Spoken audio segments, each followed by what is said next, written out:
Hi friends, welcome back to my channel Maha Garden. இன்றைக்கி நம்ம பார்க்க போகிறது சிவப்பு கலர் ஊட்டி ரோஜா.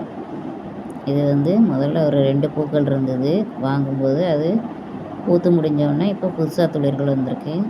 புதுசாக மொட்டு வந்திருக்கு பாருங்கள், எவ்வளோ அழகாக இருக்குன்ட்டு. ரெட் கலர் லேசாக விரிஞ்சிருக்கு மொட்டு. இது தவிர 3 இடத்துல துளிர்கள் புது துளிர்கள் வந்திருக்கு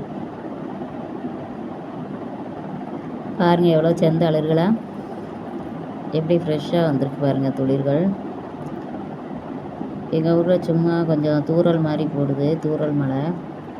கொஞ்சம் வெயிலும் அடிக்குது, சில நேரம் தூறல் மழை மாதிரி பெய்கிறதுனால கொஞ்சம் செடிகள் கொஞ்சம் ஃப்ரெஷ்ஷாக இருக்குது பாருங்கள். இந்த செடியில் 3 இடத்துல துளிர்கள் வந்திருக்கு. இதுக்கு நம்ம டீத்தூள் உரம் கொடுக்கலாம். இது மக்காச்சோளம் விதை போட்டது. 3 விதை போட்டதில் 1 தான் வந்திருக்கு பாருங்கள். 2-3 இலைகள் வந்துருச்சு. பிடிச்சிரும்னு நினைக்கேன். பார்ப்போம் இது இதோட வளர்ச்சி எப்படி இருக்குன்ட்டு. மண்புழு உரம் இதுக்கு உரமாக கொடுக்கணும், இல்லாட்டி நீர் உரங்கள் ஃபஸ்ட்டு இதுக்கு கொடுக்கலாம். கொஞ்சம் நாள் கழித்து மண்புழு உரம் கொடுக்கலாம்.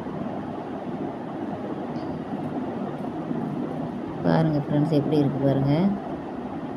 2-3 இலைகள் துளுத்து வந்திருக்கு. இது மாதுளை செடி. இந்த மாதுளை செடி எப்படி இதாக இருக்குது பாருங்கள். நல்லா பெருசாக ஹைட்டாக வளர்ந்துருக்கு, நல்லா அடர்த்தியாக வளர்ந்துருக்கு பாருங்கள். பிரான்ச்சஸ்லாம் நிறைய வந்திருக்கு. மொட்டுகள் எப்போ பிடிக்குன்னு தெரில, பார்ப்போம். பூக்கள் பிடிச்சா தான் காய்கள் வருதா என்னன்னு தெரியும்.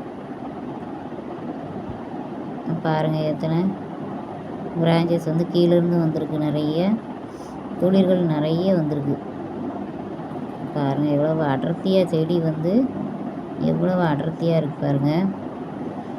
இதுக்கு நம்ம கிச்சன் வேஸ்ட்டு போடலாம், உரமாக கொடுக்கலாம். இப்போ நம்ம நீர் உரங்கள் கொடுக்கலாம் அதிகமாக. வெயில் காலத்துக்கு செடிகளுக்கு நீர் உரங்கள் கொடுத்தா அது உள்ளே அப்சர்வ் பண்ணிக்கணும். வேர்கள் நல்லா ஈஸியாக அந்த உரத்தை இது உள் வாங்கிக்கிட்டு நல்ல ரிசல்ட்டு கொடுக்கும். வெயில் காலத்துக்கு நீர் உரங்கள் அதிகமாக கொடுக்கலாம். புளிச்ச பால், தயிர், இல்லை மாவு எல்லாமே உரமாக கொடுக்கலாம். இது செவ்வந்தி செடி. இது அதுலேயே தான் இருக்குது, மாற்றி வைக்கலை, என்னன்னு தெரில. அப்படியே அதுலேயே இருக்குது, நேரம் இல்லாமல் இருக்கனால அப்படியே இருக்குது. பார்ப்போம், இது மாற்றி வைக்கணும். இது சேப்பங்கிழங்கு செடி. சேப்பங்கிழங்கு செடி நிறைய துளிர்கள் வச்சு நிறைய வந்திருக்கு. இலைகள் புது புது இலைகளாக வந்துக்கிட்டே இருக்குது. பார்ப்போம் எவ்வளவு அறுவடை தருதுன்னு தெரில. இதில் நம்ம மண் மேலே போட்டுக்கிட்டே இருக்கணும். போட்டுக்கிட்டே இருந்தோன்னா அடியில் கிழங்குகள் நிறைய வைக்கும்.